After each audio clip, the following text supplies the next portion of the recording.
नमस्कार मित्रांनो, सुस्वागतम. घरोघरी मातीच्या चुली या मालिकेच्या आजच्या भागामध्ये मित्रांनो, आता कोर्टामध्ये सयाजीरावांच्या विरुद्ध केस असते. घरातील सर्वजण आता तयार होऊन निघतात. तेव्हा आता सुमित्राचा आशीर्वाद घ्यायला अवंतिका, सौमित्र आणि जानकी आणि ऋषिकेश पाया पडतात. तेव्हा आता सुमित्रा अगदी तोंड भरून आशीर्वाद देते की यशस्वी व्हा. तर आजीचा चेहरा मात्र थोडासा वाकडा होतो. तेव्हा आता नाना म्हणतात की चला आता सगळेजण आले. तर सुमित्रा म्हणते की हे बघा, तिकडे कोर्टामध्ये काय होतं हे मला लगेच कळवत राहा. त्यावर आता जानकी म्हणते की आई, अहो नका काळजी करू, सगळं काही व्यवस्थित होईल. तेव्हा आता सुमित्रा म्हणते की जोपर्यंत त्या सयाजीरावांना त्यांनी केलेल्या पापाची शिक्षा नाही मिळत तोपर्यंत माझा जीव अगदी चैन नाही राहणार. तेव्हा आता नाना म्हणतात की सुमित्रा, अगं तू चिंता करू नकोस, जे काही तुझ्या मनाला हवं ना शेवटी तेच होईल, काही काळजी करू नकोस. त्यासाठी आपण आशावादी राहायला हवं, पॉझिटिव्ह राहायला हवं. तेव्हा जानकी हसून म्हणते की हो, करेक्ट एकदम. तर सुमित्रा ऋषिकेश आणि सौमित्र या दोघांना समजावते की हे बघा, तुम्ही दोघं जे काही करताल अगदी शांतपणे करा, नीट विचार करून हे सर्व करा. आणि सौमित्र, तू ही केस अगदी व्यवस्थितपणे हाताळशील, अगदी शांतपणे, याची मला खात्री आहे. परंतु ऋषिकेश, तुझ्याबद्दल मला थोडीशी काळजी वाटते. थोडासा संयम ठेव, म्हणजे शांत राहा आणि गेल्या वेळेस सारखं अगदी लगेच काही रिॲक्ट वगैरे होऊ नकोस, स्वतःचा कंट्रोल कर, असे सुमित्रा आता जेव्हा सांगते. तर ऋषिकेश म्हणतो की बरं आई, नाही, मागच्या वेळी सारखी चूक नाही होणार, माझ्यावर विश्वास ठेव, मी शांतच राहील. तेव्हा आता सौमित्र म्हणतो की आई, डोंट वरी, अगं तू काही काळजी करू नको, आम्ही आहोत ना दादासोबत. तेव्हा आता लगेच अवंतिका म्हणते की हो ना सौमी, अरे ते सयाजीराव विखे पाटील कसे आहेत याबद्दल मला चांगली माहिती आहे, ते यातून स्वतःला वाचवण्यासाठी नक्की काही ना काही पळवाट तर काढतीलच. तेव्हा आता सौमित्र म्हणतो की मी त्याचा स्टडी करून ठेवलेला आहे, तुम्ही काही काळजी करू नका, त्यांनी जरी काही केले ना तरी सुद्धा मी त्यांना धडा शिकवेलच. त्यासाठी नाना पण तुमची साक्ष खूप महत्त्वाची आहे, ती लोक तुम्हाला गोंधळण्यासाठी उलटसुलट काही पण प्रश्न विचारतील, त्यामुळे प्लीज जे काही उत्तर देताल ना ते अगदी सावधपणे द्या. तेव्हा आता नाना फक्त मान डोलावतात आणि हो म्हणतात. तेव्हा सुमित्रा म्हणते की चला आता तुम्हाला निघायला हवं, कारण कोर्टामध्ये जाण्यासाठी तुम्हाला उशीर होऊ शकतो. तेव्हा आता जानकी इकडे तिकडे बघते आणि म्हणते की सारंग भाऊजी अजून सकाळपासून दिसले नाहीत, कुठे गेलेत. तेव्हा आता लगेच आजी तोऱ्यातच म्हणते की कुठे काय आणि कुठे गेला खरंच काही माहिती नाही. तेव्हा लगेच जानकी शांत राहते, तर आजीचा तोरा तर जास्तच वाढलेला असतो. तेव्हा आता सौमित्र म्हणतो की ठीक आहे, चला आता लगेच निघूयात. म्हणून आता सर्वजण कोर्टामध्ये जायला निघतात. तेव्हा आता सर्वजण कोर्टामध्ये जायला निघतात, परंतु आता मात्र लगेच सारंग हा ऐश्वर्याला भेटायला येतो आणि ऐश्वर्याला म्हणतो की ऐश्वर्या. तर ऐश्वर्या लगेच सारंगला बघून खुश होते आणि म्हणते की खरंच सारंग, तुम्ही माझ्यावर विश्वास ठेवला, बरं झालं आणि तुम्ही इथपर्यंत आलात, माझं खरंच तुमच्यावर खूप प्रेम आहे, मी तुमची साथ कधीही नाही सोडणार. तेव्हा आता सारंग लगेच खुश होऊन म्हणतो की ऐश्वर्या, अहो असं काय करतात, मी तुम्हाला सांगितलं ना, मी तुमची साथ कधीही नाही सोडू शकणार आणि तसंही या सगळ्या प्रकरणामध्ये तुमचा काही एक दोष नाही, माझा तुमच्यावर ऐश्वर्या अहो अगदी माझ्यापेक्षा जास्त विश्वास आहे, पूर्ण विश्वास आहे, त्यामुळे मी तुमची साथ कशाला सोडू हे सांगा. तेव्हा आता लगेच ऐश्वर्या म्हणते की अहो सारंग, तुम्ही माझे नवरा आहात, परंतु हे बघा, तुमची बायको म्हणून हक्काने मला त्या घरामध्ये परत यायचं. तेव्हा आता सारंग म्हणतो की अहो तुम्ही असं काय करतात, तुम्ही तर आपल्या घरामध्ये परत येणारच आहात. तेव्हा ऐश्वर्या म्हणते की अहो ते कसं शक्य आहे, कारण इतके सगळे होऊन सुद्धा मला आई परत घरात घेतील म्हणून. तेव्हा आता सारंग म्हणतो की अहो का घेणार नाहीत, त्यांना तर घ्यावंच लागेल घरामध्ये. आणि हे बघा, जर तुम्ही नानाच्या किडनॅपर केसमध्ये स्वतःला निर्दोष सिद्ध केलं तर आईला मात्र तुम्हाला घरात घ्यावंच लागेल, कारण मी तसं वचन घेतलंय तिच्याकडून. तेव्हा हे ऐकून ऐश्वर्या लगेच म्हणते की खरंच. तर लगेच आता सारंग म्हणतो की हो, काळजी करू नका, तुम्ही फक्त स्वतःला निर्दोष सिद्ध करा. तेव्हा ऐश्वर्या म्हणते की हो हो, ते तर मी करणारच आहे, पण त्या अगोदर आपल्याला एका ठिकाणी जावं लागेल. तेव्हा आता सारंग विचारतो की कुठे, आपलं पहिलं टार्गेट पूर्ण करायला. तेव्हा आता सारंग म्हणतो की अहो पण कुठे. तेव्हा लगेच ऐश्वर्या म्हणते की मी तुम्हाला सगळं काही सांगते, पण इथून तर चला. म्हणून ऐश्वर्या सारंगला आता कुठेतरी घेऊन जाते. त्यानंतर आता सगळेजण कोर्टामध्ये हजर होतात आणि अवंतिका, सौमित्र आपल्या जागी येऊन बसतात, ऋषिकेश आणि जानकी सुद्धा आणि नाना सुद्धा त्यांच्यासोबत. आता जे काही विरुद्ध पक्षाचे वकील आहेत तर ते सुद्धा हजर होतात. तेवढ्यात आता इन्स्पेक्टर साहेब सयाजीला घेऊन आता कोर्टामध्ये हजर होतात. तेव्हा लगेच आता कावेरीच्या डोळ्यात पाणी येते. कावेरी बाहेरच आता सयाजीरावांना भेटते आणि विचारते की काय हो, कसे आहात. सयाजी आता तिच्यावरच ओरडतो की काय कसा आहोत असे विचारते का, आणि कसा दिसतो. मी तर झक्कास आहे. तुम्ही तर अगदी खूप भारी मॅमची सोय केली हो. आणि काय येथे कशासाठी आलात तुम्ही, सयाजीची शोकसभा बघण्यासाठी. तेव्हा कावेरी फक्त रडत असते तर सयाजी तिच्यावरच ओरडतो की जर तुम्हाला भोकाड पसरायचं असेल तर तुम्ही आत्ताच्या आत्ता घरी चालते व्हा. आणि काय हो, आयुष्य तुमच्या सोबत दिसत नाही, ती कुठे आहेत. तेव्हा आता कावेरी म्हणते की अहो ती तर तुमच्या अगोदर म्हणजे सकाळीच इकडे आलेली आहे, सकाळीच घराच्या बाहेर पडलेली आहे. तेव्हा आता सयाजी रागाने विचारतो की ती कुठे गेली.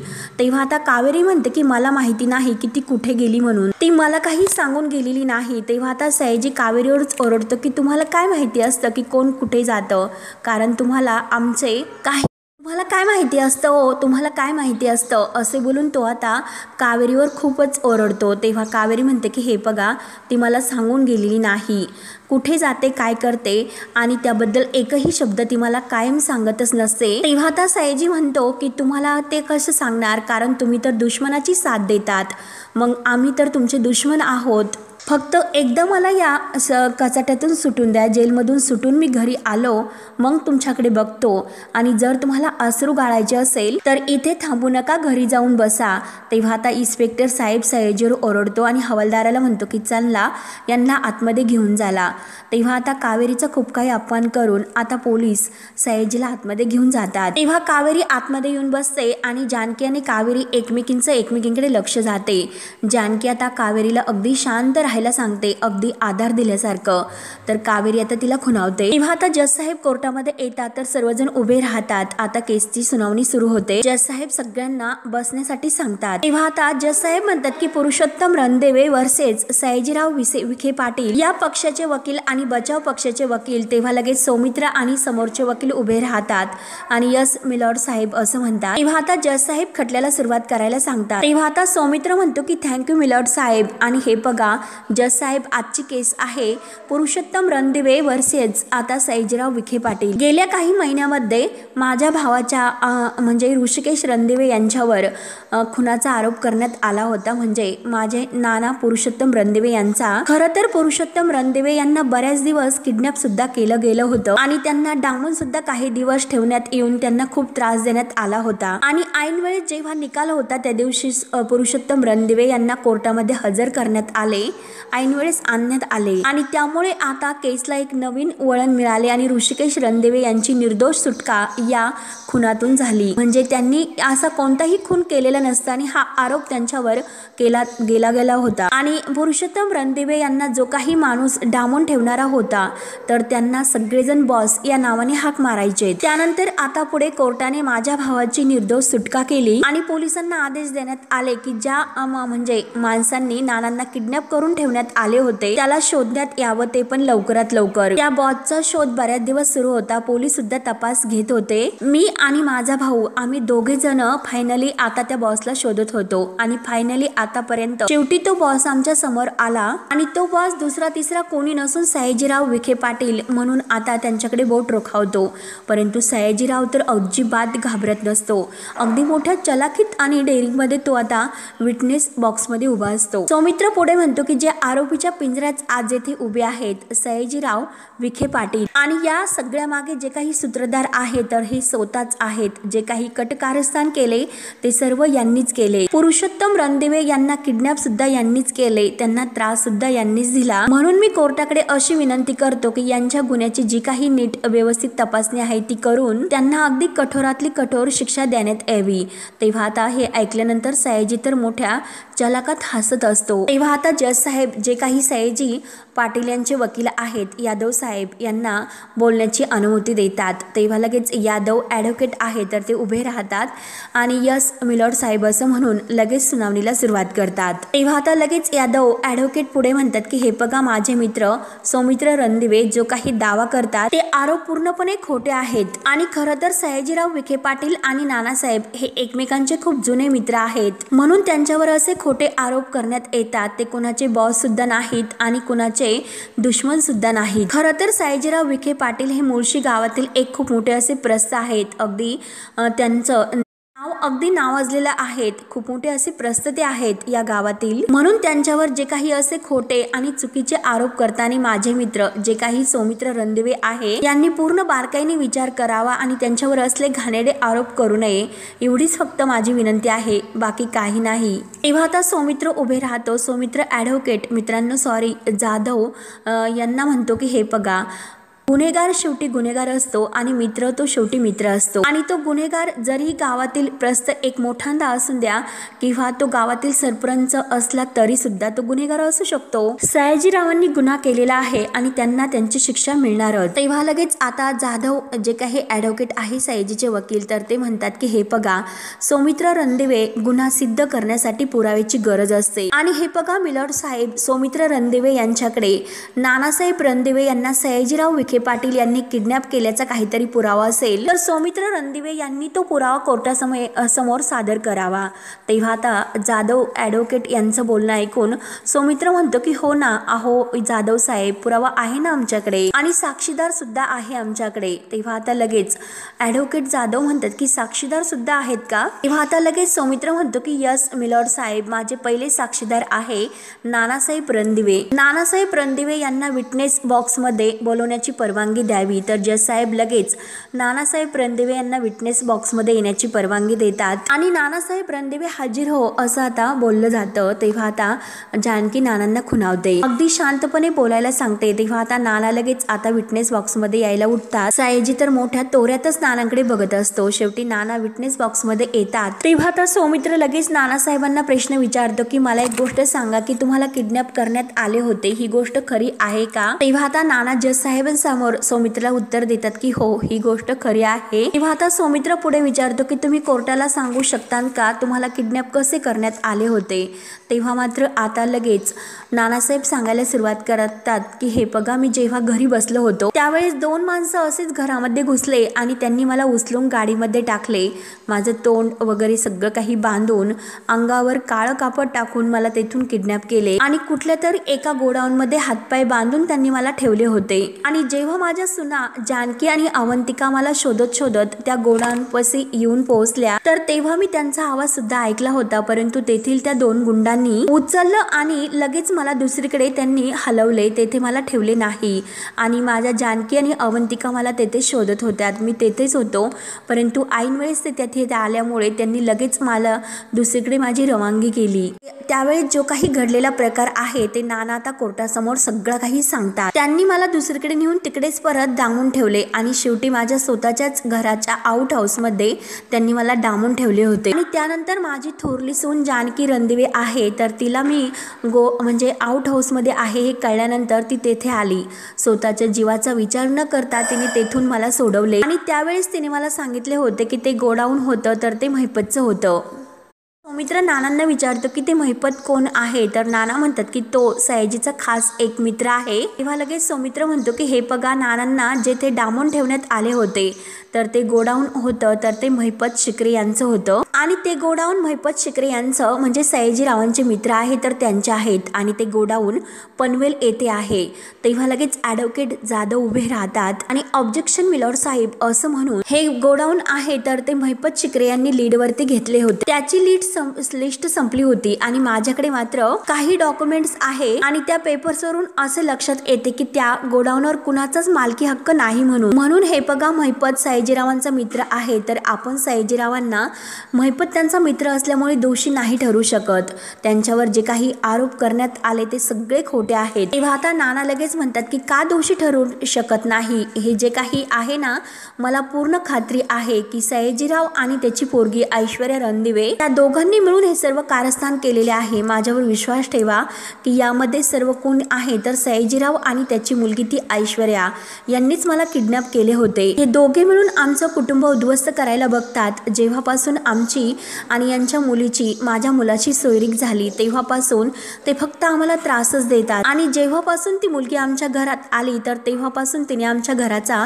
सत्यानाश करण्याचा ठरवलेला आहे। तिच्या बापाने मला किडनॅप करण्याचा प्रयत्न केला आणि त्या पोरीने काय केलं, एका सासऱ्याला जिवे मारण्याचा प्रयत्न केला हो मिलॉर्ड साहेब. तेव्हा लगेच ॲडव्होकेट जाधव आहे तर ते पुढे येतात आणि नानांना म्हणतात की तुम्ही आत्ता काय म्हणालात की तुम्हाला जिवे मारण्याचा प्रयत्न.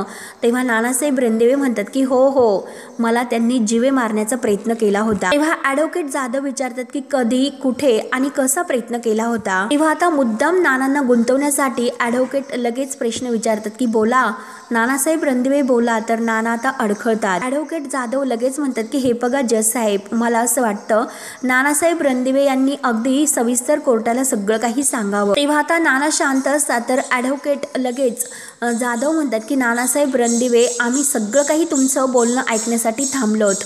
ऐश्वर्या रणदिवे यांनी तुम्हाला मारण्याचा प्रयत्न कसा केला. तेव्हा आता लगेच ॲडव्होकेट जाधव विचारतात की नानासाहेब रणदिवे सांगा ना, ऐश्वर्या रणदिवे यांनी तुम्हाला मारण्याचा प्रयत्न कसा केला होता.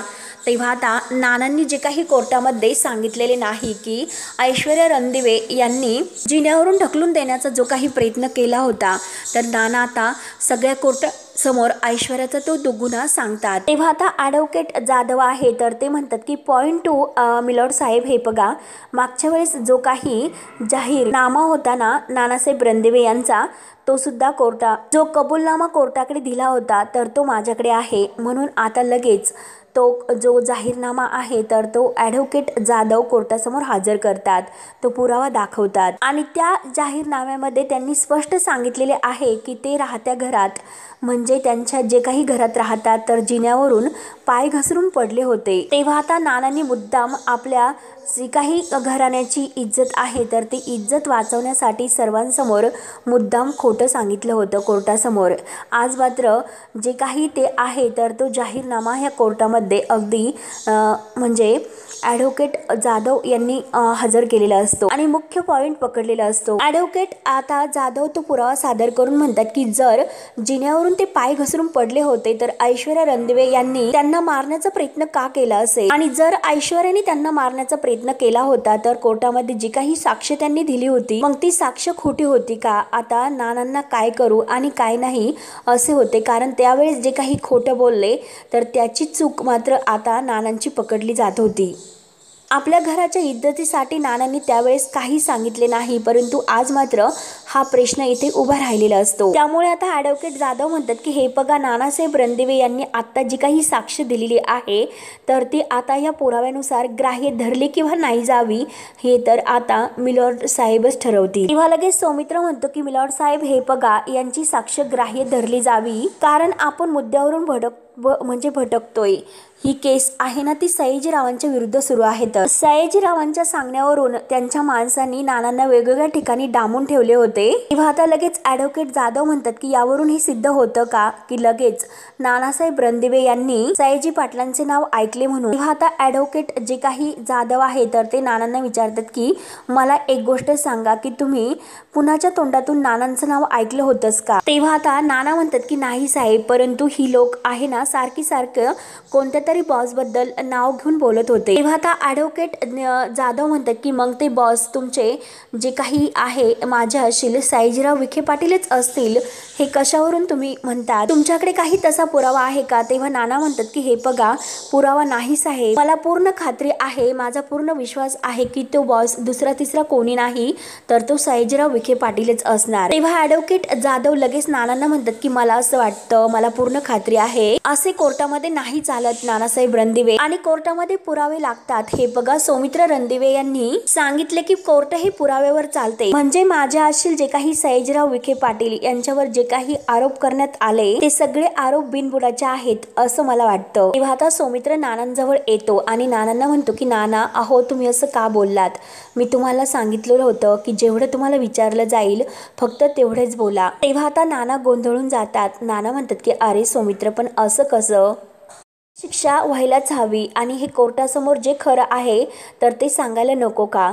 तेव्हा आता मिलॉर्ड साहेब नानासाहेब रणदिवे यांना म्हणतात की हे बघा तुम्हाला कोर्टासमोर जे काही प्रश्न विचारले जातील फक्त त्याच प्रश्नाचे उत्तर द्या. तेव्हा आता नाना लगेच आता मिलॉर्ड साहेबांसमोर हात जोडतात, माफ करा साहेब. तर सौमित्र म्हणतो की माझं विचारून झालेलं आहे मिलॉर्ड साहेब. तर ॲडव्होकेट आता जाधव सुद्धा म्हणतात की हो मिलॉर्ड साहेब, माझे सुद्धा प्रश्न विचारून झालेत, कारण जे काही आता प्रश्नांची उत्तर आहे तर ते नानासाहेब रणदिवे यांनी स्वतःच दिलेत। तेव्हा आता जज साहेब म्हणतात की हे बघा, जो काही वाद झाला आणि नानासाहेब रणदिवे यांच्या साक्षीवरून सयाजी पाटील विखे पाटील आहे ना, त्यांच्यावर जे काही आरोप लावण्यात आले ते सिद्ध होत नाही आणि नानासाहेब रणदिवे यांनी बसून घ्यावे असे आता कोर्ट त्यांना आदेश देतो। त्यानंतर आता ऋषिकेश जानकी आणि सौमित्र अवंतिका यांना टेन्शन येते। तेव्हा आता जज साहेब पुढे म्हणतात की जर त्यांच्या विरुद्ध आणखी कोणता साक्षीदार काही पुरावा असेल तर तो कोर्टासमोर सादर करा। सौमित्र लगेच पुढे येतो। सौमित्र म्हणतो की मिलॉर्ड साहेब साक्षीदार आहेत आणि माझ्या दुसऱ्या साक्षीदार असतील तर त्या मिसेस जानकी रणदिवे यांना विटनेस बॉक्समध्ये येण्याची परवानगी द्यावी। तेव्हा आता लगेच परवानगी आहे असं मिलॉर्ड साहेब म्हटल्यानंतर जानकी रणदिवे यांना कोर्टामध्ये हजर हो अशी विनंती केली जाते। तेव्हा जानकी विटनेस बॉक्समध्ये येते। सर्वजण जानकीकडे बघत असतात। त्यानंतर मात्र आता ऐश्वर्या सारंगला एका ठिकाणी घेऊन येते जेथे तिच्या डॅडांचं गोडाऊन आहे त्या ठिकाणी। तर सारंग विचारतो की ऐश्वर्या, अहो तुम्ही मला कुठे घेऊन आलात? ऐश्वर्या म्हणते की हे बघा, ही माझ्या डॅडांचं गोडाऊन आहे। तेव्हा आता सारंग इकडे तिकडे बघतो आणि ऐश्वर्याला विचारतो की तुम्ही मला येथे का घेऊन आलात? तेव्हा आता ऐश्वर्या म्हणते की हे बघा सारंग, मला निर्दोष सिद्ध करण्यासाठी जो पुरावा आपल्याला लागणार आहे तो पुरावा मी घेऊन जाण्यासाठी येथे आलो। तेव्हा आता सारंग म्हणतो की काय इथे? आणि काय ऐश्वर्या, अहो कुठे आहे तो पुरावा? तेव्हा आता जो संपत आहे ना, त्या संपतला तेथे गोडाऊन मध्ये बांधून ठेवलेलं असतं आणि त्या संपतकडे आता ऐश्वर्या सारंगला बोट दाखवते। संपत भारी तेथे मस्त बसलेला दारू पित असतो आणि ऐश्वर्या त्याच्याकडे बोट दाखवते। तेव्हा आता सारंग त्याच्याकडे बघतो आणि तो माणूस असं म्हणतो। तेव्हा लगेच ऐश्वर्या म्हणते की तो माणूस नाही तर संपत। तेव्हा आता ऐश्वर्या म्हणते की सारंग, हे बघा, हा तोच माणूस आहे की माझ्या डॅडांच्या सांगण्यावरून नानांना किडनॅप केले होते। तर सारंग म्हणतो की अहो काय सांगतात? तेव्हा आता ऐश्वर्या म्हणते की हे बघा, मला माहिती आहे की तुम्हाला राग येऊ शकतो, परंतु आता प्लीज तुम्ही शांतच राहा। याने जर डॅडांच्या विरुद्ध साक्ष दिली तर मात्र डॅडावर जे काही आरोप लागलेले आहेत ना तर ते सर्व सिद्ध होतील। आता ऐश्वर्याला त्या घरामध्ये घुसण्यासाठी ऐश्वर्याचा हा एक नवीन प्लॅन असतो आणि त्यात म्हणजे ती आपल्या डॅडाला गुंतवणार असते। हे बघा सारंग, तुम्ही येतेच थांबा, मी त्याला घेऊन येते आणि जर मला काही गरज वाटली तर मी हाक मारेल आणि त्यामुळे तुम्ही नंतर लगेच आतमध्ये या। तेव्हा आता सारंग म्हणतो की बरं ऐश्वर्या, तुम्ही जे म्हणता ते ठीक आहे। तर आता ऐश्वर्या म्हणते की बरं तुम्ही इथेच थांबा, तोपर्यंत मी आलेच। तेव्हा आता ऐश्वर्या लगेच आतमध्ये संपतकडे येते। संपत लगेच उठून उभा राहतो आणि म्हणतो की ऐशुताई, तुम्ही यावेळेस इथे? तेव्हा ऐश्वर्या त्याच्याकडे बघत असते आणि संपतला काही कळत नाही की नक्की ऐशुताई येथे कशाला आल्या असतील। ऐश्वर्या सारखी त्याच्याकडे बघत असते आणि मित्रांनो, हा भाग येथे संपतो। पुढील भागामध्ये जी काही जानकी विटनेस बॉक्समध्ये आलेली असते आणि ती आता सयाजी रावांच्या विरुद्ध जो काही तिच्याकडे रेकॉर्डिंग आहे तर त्या रेकॉर्डिंग बद्दल ती कोर्टासमोर सांगते की आमच्याकडे सयाजीराव विखे पाटील यांच्या विरुद्ध पुरावा आहे, ज्या रेकॉर्डिंग मध्ये त्यांनी त्यांच्या गुन्ह्याचे पहाडे वाचलेत। तेव्हा मात्र सयाजीची जी काही रेकॉर्डिंग आहे तर ती कोर्टासमोर अगदी ओपन करून दाखवली जाते। तर लगेच आता जे काही ॲडव्होकेट जाधव आहे तर ती नानाबद्दल जी काही एक रेकॉर्डिंग आहे तर ती रेकॉर्डिंग घेऊन येतात आणि ती रेकॉर्डिंग मात्र नानांच्या विरुद्ध अगदी खोटी दाखवून ती आता कोर्टासमोर हजर केली जाते। म्हणजे आता ह्या केसची अगदी वळण बदललं जातं। ते आता नानांचा जो काही आवाज आहे तर तो आवाज मात्र बदलवलेला असतो आणि त्यामध्ये नानांचा आवाज असा दाखवला जातो की मला असं वाटतं की नक्की जे मला किडनॅप करणारा व्यक्ती दुसरा तिसरा कोणी नसून सौमित्र रणदिवे आहे, तो बॉस दुसरा तिसरा सौमित्र रणदिवेच आहे असं आता नानांचं जे काही स्टेटमेंट आहे तर त्या रेकॉर्डिंगमध्ये दाखवलं जातं आणि ऐकवले जाते। तेव्हा आता हे ऐकल्यानंतर मात्र सर्व कोर्टासमोर सर्वांना खूप मोठा धक्का बसतो। तेव्हा मात्र आता जे काही पुरावे कोर्टामध्ये दाखवले जातात तर ऐश्वर्याचा यामागे एक वेगळा प्लॅन असतो। तेव्हा मात्र आता कोर्ट सांगतात की जे काही पुरावे दाखवले जातात तर त्या पुराव्यानुसार सयाजीराव विखे पाटील असं म्हणताच ऐश्वर्या दरवाजा उघडते आणि तेथे येते आणि कोर्टासमोर म्हणते की थांबा जज साहेब। तेव्हा आता सर्वजण ऐश्वर्याकडे बघत असतात तर जानकी म्हणते की ऐश्वर्या, तर आता ऐश्वर्याने नेमकं असा काय पुरावा आणून आपल्याला त्या घरात जाण्यासाठी आता संपतचा पुरावा बनवून ती सयाजी पाटलाला यात कसं अडकवते आणि सयाजी पाटलाला कशी शिक्षा होते हे बघणं आता खूप असं रंजक ठरणार आहे। त्यासाठी मित्रांनो, व्हिडिओ शेवटपर्यंत नक्की बघत राहा आणि जर तुम्ही आपल्या चॅनलवर नवीन असाल तर नक्की सबस्क्राईब करा। धन्यवाद।